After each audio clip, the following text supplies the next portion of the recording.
प्रभो धवलेश्वराय नमो नमः। दीपं यदि परं ब्रह्म दीपं यदि जनार्दनः दीपाहरत मे पापो पूजा दीप नमस्तुते।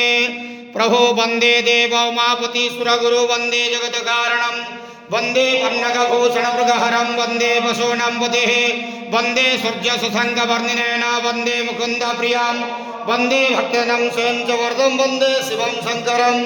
महाप्रभु धवलेश्वराय नमो नमः। संसार सुखी रखंतु। आज शुभ रविवार रे समस्त श्रद्धालु भक्त मानक श्रीपद करंतु। मनस्कामना पूर्ण करंतु। कर्म क्षेत्र उन्नति करंतु। ग्रह रिष्टमान खंडन करंतु। जगतर मंगल करंतु। विश्वर कल्याण करंतु। आपणकर नाम विख्यात करंतु। सब कर डाक श्रवण करंतु। महाप्रभु धवलेश्वराय नमो नमः। संसार सुखी रखंतु। आनंद के वार हरि बोलो। ओम नमः शिवाय बाबा धवलेश्वराय नमः।